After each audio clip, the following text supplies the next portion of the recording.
Hello प्यारे बच्चों, मैं नए साहब का अपने एजुकेशन एग्जाम पास चैनल में स्वागत करता हूं। आज हम 27 तारीख 04/महीने 2021 कक्षा 3, 4, 5, 6, 7, 8 विषय गणित ग्रह कार्य का हल करेंगे। किसका करेंगे? ग्रह कार्य का हल। जो हमने 27 तारीख मतलब कल दिए थे क्वेश्चन, उनका सभी का हम हल देखेंगे। ठीक है। जिन जिन बच्चों के इन क्वेश्चन के आंसर सही होंगे वो अपना टिक करते जाएं और कमेंट में जरूर लिखते जाएं कि सर हमारे इतने क्वेश्चन सही हैं। और जौन सा क्वेश्चन आपको समझ में नहीं आता है वह भी कमेंट में ज़रूर लिखें कि हमें सर ये क्वेश्चन समझ में नहीं आया है, ताकि हम दोबारा भी उसे समझा सकें। ठीक है। तो देर नहीं करते हुए चलते हैं आगे। और एक चीज़ और, यदि जिस बच्चे ने अभी इन चैनल को सब्सक्राइब नहीं किया है तो सब्सक्राइब जरूर कर लें। ठीक है। ताकि इन डेली का जो होमवर्क है आप तक पहुंचता रहे। ठीक है। तो आगे चलते हैं। तो क्या था हमारा 27 तारीख 04/महीने 2021 का होमवर्क सॉल्व हल कर रहे हैं हम। ठीक है। कक्षाएँ हैं जो 6, 7, 8। जो हमने पहला क्वेश्चन दिया था, यदि मूलधन 2000 रुपये, दर 10% समय 2 वर्ष हो तो चक्रवृद्धि ब्याज ज्ञात करो। क्या क्या निकालना था? चक्रवृद्धि ब्याज ज्ञात करना था। तो मूलधन कितना है? 2000 है। ठीक है। दर कितनी देगी? हमने 10% देगी। और समय कितना है हमारा? 2 वर्ष है। ठीक है। तो पहले निकालेंगे क्या? इसका मिश्रधन, फिर निकालेंगे इसका CI। ठीक है। तो चलते हैं आगे। तो क्या करेंगे हम यहाँ पे? तब हम लिखेंगे चक्रवृद्धि ब्याज बराबर, यहाँ पे बराबर का चिन्ह लगाना था, है ना। वो थोड़ी सी कटिंग हो गई थी, कोई बात नहीं। A बराबर P कोष्टक 1+R/100 और कोष्टक बंद घाते n। ठीक है। A क्या होता है? मिश्रधन होता है। P क्या होता है? मूलधन होता है। प्लस R क्या होती है? रेट होती है, यानी दर होती है। n क्या होता है? समय होता है। ठीक है। तब हम मान रखेंगे इसमें A बराबर P की जगह कितना है? P मूलधन है कितना है जी? 2000 है। ठीक है। कोष्टक में 1 प्लस में R कितनी है आपकी? 10% बटे में 100 और कोष्टक बंद। और n कितना है आपका? 2 वैसे। कितना है? 2 वैसे। ठीक है। तो 1 प्लस दर कितनी है आपकी? 10% बटे में 100 हुए और घातें कितनी है? n बराबर कितना है आपका? समय दिया गया है 2 वैस। कितना? 2 वैस। ठीक है। तो 2 यहाँ पर रख दिया। सबसे पहले हमने एक बिंदी से एक बिंदी काटा। ठीक है। अब बचा क्या? एक तो जी बच्चा, जिनकी तई जो ऊपर क्या बचा? 10 में 0 कट गया, एक बच्चा, बटे में क्या है? 10 बचे। ठीक है। घातें कितनी हैं? 2 की। ठीक है। इसी प्रकार से हम आगे चलेंगे हल करते हुए। तो ये बराबर हमारा 2000 तो है, 1 प्लस में 1 बटे में 10 का स्क्वायर, मतलब का स्क्वायर हो गया। ठीक है। तब हम तोड़ेंगे तो 10 से कम 10, 10 में एक जो ऊपर का जोड़ेंगे कितना हो? 11, 11 बटे 10 का होल स्क्वायर, मतलब स्क्वायर भी कर सकते हैं, होल स्क्वायर भी बोल सकते हैं इसे।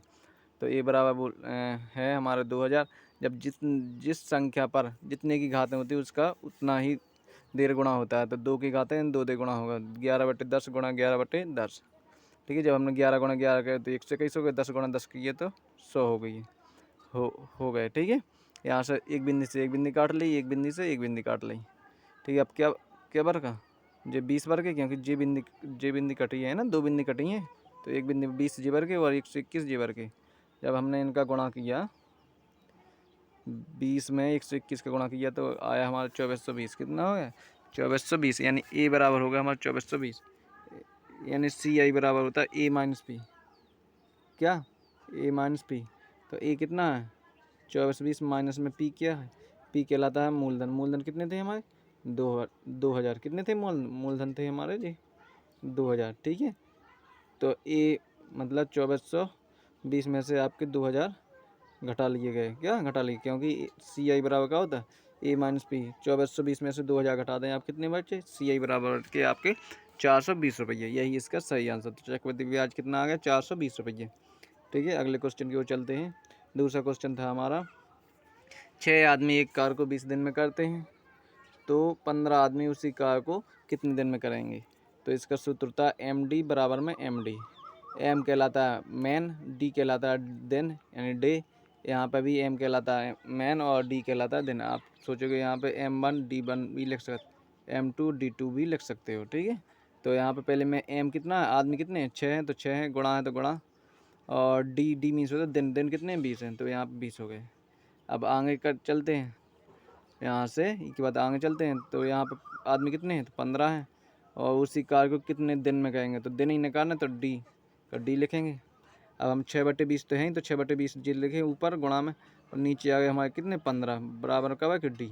अब काटा इन्हें, चलो पहले हमने इसे काटा 3 से, 3 दूनी बहुत सॉरी 3 से काटा, 3 दूनी 6 मतलब 2 बचा। यहाँ पर भी 3 से काट दिए, 15 3 5 है 15, 15 5 से काट दिए इस 20 को, 5 को 20, अब 2 जी बचा और 4 जी बचा, तो 4 दूनी कितना हो गया 8, 4 दूनी कितना हो गया 8, तो डी बराबर कितने हो गए 8। तो अतः दिन की संख्या कितनी होगी, दिनों की संख्या कितनी होगी 8 होगी, कितनी होगी 8 होगी, 8 इसका सही आंसर है। क्वेश्चन नंबर अगले की ओर चलते हैं हम। क्वेश्चन नंबर हमने तीसरा क्या दिया था, तीसरा दिया था कि 2 सही 1/4 में क्या जोड़ा जाए कि 5 सही 1/4 हो जाए, कितने 5 सही 1/4 हो जाए। तो चलो, तो हमने लिखा था माना x जोड़ा जाए, कितना x जोड़ा जाए, तो किसमें इसमें लिखा ना क्या जोड़ा जाए, इसी में x जोड़ा जाए, तो 4 दूनी 8 और 1 9, 9/4 लिख सकते अपन बिल्कुल। प्लस का है x जोड़ दो हमने, बराबर कितना होगा जे 5 चौक 20 और 1 21/4। ठीक है, जैसे आप इसका पक्षांतर करोगे, एक सेकंड, जैसे आप इसका पक्षांतर करोगे मतलब जो 9/4 हैं जो ऊसर ले जाओगे तो काय में आ जाएंगे जी माइनस में। ठीक है, यानी पक्षांतर कर लिए, क्या कर लिया हमने पक्षांतर। ठीक है, पक्षांतर लिख भी सकते हैं हम। अब इसमें ना लासा की 4 4 का लासा 4 आ गया, मतलब 21 एकम 21 ही हो गए। 21 में से जैसे आप 9 घटाओगे तो कितने 12 बार के क्या कितना 12, और 12 में जब आप 4 का भाग दोगे 4 तिया 12 ना कि 5, कितने 4 तिया 12, तो 3 इसका सही आंसर है। कितना है 3 इसका सही आंसर है, 5 नहीं है 3 इसका सही आंसर है। ठीक है, तो क्वेश्चन नंबर अगले की ओर चलते हैं हम। क्वेश्चन नंबर अगला दिया था हमने स्थानीय मान, क्या स्थानीय मान 2 4 9 6 4 8 है ना। मैं 4 का स्थानीय मान ज्ञात करूँ, कितने का 4 का स्थानीय मान, तो 4 का स्थानीय मान निकालेंगे तो 4 कहाँ जे है, तो इसका स्थानीय मान कितना आता है, एक सेकंड रुको, तो 4 तो डबल है ना, 4 के स्थानीय मानों का अंतर निकालो, क्या निकालो अंतर निकालो, तो एक 4 का स्थानीय मान जे है 40 है, और एक 4 का मान स्थानीय मान कितना है 40,000 है।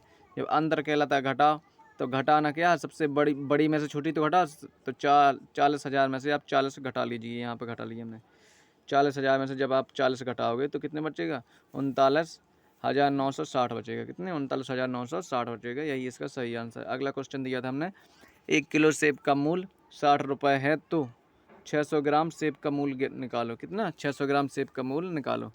तब जब भी ग्राम में पूछा जाता है मतलब ग्राम वाले में, तो सीधा सीधा गुणा कर देते हैं रुपए और ग्राम का, तो जब रुपए और ग्राम का गुणा कर दिए तो नीचे कितने करेंगे 1000, 1000 क्यों करेंगे क्योंकि ग्राम एक किलो में कितने ग्राम होते हैं 1000 ग्राम, इसलिए हम 1000 का भाग देते हैं। एक बिंदी से एक बिंदी कट गई, यहाँ से एक बिंदी कट गई, यहाँ से भी एक बिंदी कट गई, यानी बिंदी सभी कट गई, तो ऊपर 6 जेवर के 6 जेवर के, यानी 6 गुणा 6 कितने होगा 36 रुपये होगा, कितना होगा 36 रुपये होगा। ठीक है, आशा करता हूँ कि यह आपको समझ में आ रहे होंगे, और जिसके भी क्वेश्चन मतलब आंसर गलत हैं, जिसे भी नहीं बना है, वो इस वीडियो से देखकर लगा सकता है। ठीक है, और यदि आपको समझ में आ रहा है तो कमेंट में ज़रूर लिख देना कि सर हमें समझ में आ रहा है, और यदि आपको किसी भी क्वेश्चन में दिक्कत पड़ रही है तब भी कमेंट में आप लिख सकते हैं कि हमें सर इस क्वेश्चन में दिक्कत पड़ रही है, यह क्वेश्चन हमें समझ में नहीं आ रहा है। लेकिन एक बार मतलब इस वीडियो को दोबारा जरूर देख लेना, ठीक है, क्योंकि एक देर में नहीं यदि समझ में आता है किसी कारण तो दोबारा जरूर देख लेना, दोबारा जरूर आ जाएगा। ठीक है, तो अब आ गया कितना कक्षाएं 3 4 5 का होमवर्क सॉल्व। ठीक है, कक्षाएं 3 4 5 को ध्यान देना। एक चीज़ इसी वीडियो के अंत में आपको होमवर्क मिलेगा, ठीक है, होमवर्क का क्वेश्चन इसी वीडियो के अंत में मिलेगा, ना कि व्हाट्सएप पर नहीं आएंगे अब। ठीक है, इसी वीडियो के अंत में हमने होमवर्क के क्वेश्चन रखे हैं, इसलिए पूरा वीडियो जरूर देखें।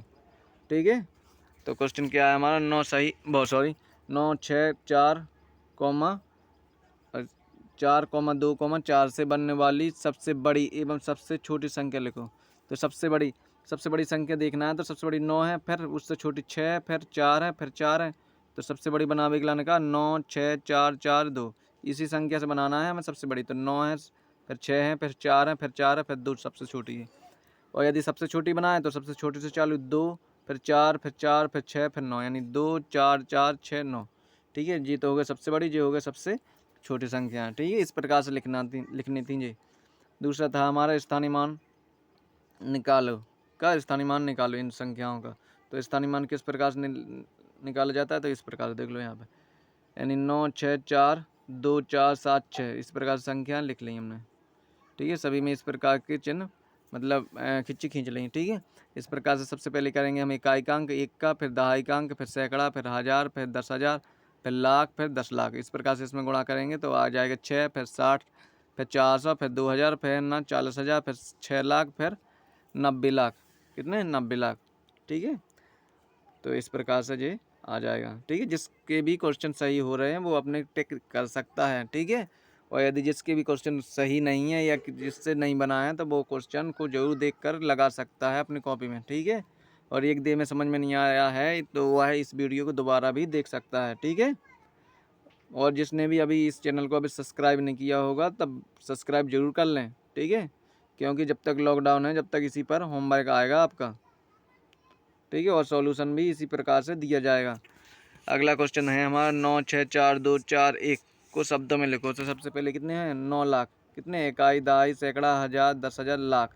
तो कितने? 9 लाख, फिर 64,000 है कि नहीं, 241, 241। ठीक है, क्वेश्चन नंबर आगे बढ़ते हैं हम। क्वेश्चन नंबर अगला दिया था हमने 2 4 7 6 4 को विस्तार रूप में लिखो। किस चीज़ में? विस्तार रूप में। तो विस्तार रूप में इस प्रकार से लिखा जाता है, 2 है तो 2 लिख लो, और पीछे जितने अंक है उतनी बिंदी बढ़ा लो। 1 2 3 4 अंक है तो 4 बिंदी बढ़ा लो, प्लस का चिन्ह लगाओ, फिर जे 4 लिखो। 4 के पीछे जितने अंक है उतनी बिंदी, यानी 3 अंक है तो 3 बिंदी बढ़ाओ। इसी प्रकार से फिर 7 लिखो। 7 के पीछे जितने अंक है उतनी बिंदी, यानी 7 के पीछे 2 अंक है तो 2 बिंदी बढ़ा लो। इसी प्रकार से 6 लिखो, तो 6 लिख लिए। 6 के पीछे जे अंक है, 1 अंक है तो 1 बिंदी बढ़ा लिया, और पीछे क्या 4 है तो 4 है। ठीक है, ये क्या कहलाता है? विस्तार रूप कहलाता है, या इसे हम प्रसार रूप भी कहते हैं। ठीक है, क्वेश्चन नंबर 5वां है, आखिरी क्वेश्चन है, इसके बाद होमवर्क दिया गया है। इसी में 6 अंकों की सबसे बड़ी एवं सबसे छोटी संख्या ज्ञात करो। तो जब भी सबसे बड़ी सबसे छोटी अंक ज्ञात करें उसमें अंक न दिए गए हों। ठीक है, जितने अंक की पूछे सबसे बड़ी तो उस मतलब 9 9 जो 9 होते हैं वो उतनी ही संख्या लिख देते हैं हम 9 की। ठीक है, 6 अंक बोले तो 6 दे लिख देंगे, तो यह होगा सबसे बड़ी। सबसे छोटी का है 1 और बाकी का रख दें आप 5 बिंदी रख दें, तभी तो होगा जी 6 अंक, क्योंकि 1 तो पहले होगा, 5 बिंदी रख दो तो क्या होगा जी 6 अंकों की सबसे छोटी। ठीक है, इससे छोटी संख्या नहीं हो सकती, मतलब यही सबसे छोटी संख्या है 6 अंकों की। ठीक है, तो आशा कहता हूँ कि ना यह जितने भी क्वेश्चन दिए थे आप लोग सभी बच्चों को, छात्र छात्राओं को, यह सभी क्वेश्चन आपके सही होंगे। ठीक है, चलो होमवर्क लिख लीजिए आप। होमवर्क क्या है आपका? कक्षा 6 7 8 के लिए होमवर्क 6 7 8 के लिए पहला क्वेश्चन है, प्राकृतिक संख्याएं किन्हें कहते हैं या किसे कहते हैं? उदाहरण सहित लिखो। ठीक है, दूसरा क्वेश्चन है, आप चाहो तो इसका स्क्रीनशॉट भी ले सकते हो, है ना, और अपने कॉपी में लिखकर इसे लगा सकते हो। दूसरा क्वेश्चन है हमारा, पूर्ण संख्याएं किन्हें यानी किसे कहते हैं? उदाहरण सहित इसे भी लिखो। अगला है तीसरा, सम संख्याएं किसे कहते हैं? उदाहरण सहित इसे भी लिखो। ठीक है, यानी सब संख्याएं हैं, यहाँ पे विषम संख्या किसे कहते हैं? उदाहरण सहित लिखो। अभाज्य संख्याएं किसे कहते हैं? उदाहरण सहित लिखो। तो इन सभी संख्याओं को लिखना है। ठीक है, ठीक है, यही आपका होमवर्क है 6 7 8 के लिए, और इसे याद भी करना है, यदि जिससे भी ना बने। ठीक है, वो इसका जब हम कल इसका सॉल्यूशन लेके आएंगे तो ज़रूर यहाँ से लिख सकता है वो। ठीक है, और याद कर लेना। ठीक है, अगला है 3 4 5 के लिए होमवर्क ये है। 3 4 5 के लिए होमवर्क इस प्रकार से है कि पहला क्वेश्चन है आपका, 9 अंकों की सबसे बड़ी संख्या लिखो। सबसे बड़ी अकेली संख्या लिखना है आपको। अगला है 31 दिन वाले महीनों के नाम लिखो। जौन जौन मतलब जनवरी फरवरी में या हाँ महीनों के नाम में जौन से महीना में 31 दिन आते हैं उनके नाम लिखने हैं आप। हाँ, ठीक है, अगला है हमारा, इतने में इस 6 का स्थानीय मान ज्ञात करो। कितने का? 6 का स्थानीय मान ज्ञात करो, यानी 6 जी हैं, सब 6 ही का स्थानीय मान ज्ञात करो या स्थानीय मान निकालो। ठीक है, अगला क्वेश्चन है हमारा, 5 रुपए में कितने पैसे होते हैं? अब रुपए तो आपने देखे ही हैं, पर 1 रुपए में कितने होते हैं और फिर 5 रुपए में भी कितने होते हैं। ठीक है, अगला है 2469, यानी 2469 में कितने सैकड़े होते हैं? कितने? इसमें कितने सैकड़े हैं? तो सैकड़े को लिखना है। ठीक है, मतलब सैकड़े का अंक कौन सा है, अंक भी लिख सकते हैं। में कितने सैकड़े हैं, यहाँ पे देख सकते हैं आप। ठीक है, तो यह आपका होमवर्क था, ठीक है। तो आशा करता हूँ कि आपको यह वीडियो समझ में आई होगी और आपको सभी क्वेश्चन का आंसर बिल्कुल सही सही मिल गए होंगे। और जिन बच्चे का आंसर सही है वो जरूर करके उस पर टिक लगा लें और कमेंट में जरूर लिख दें कि सर हमारे क्वेश्चन 5 में से कितने क्वेश्चन सही हैं और कितने गलत हैं, ठीक है। और जिस बच्चे ने अभी सब्सक्राइब नहीं किया होगा तो सब्सक्राइब जरूर कर लें। Thank you.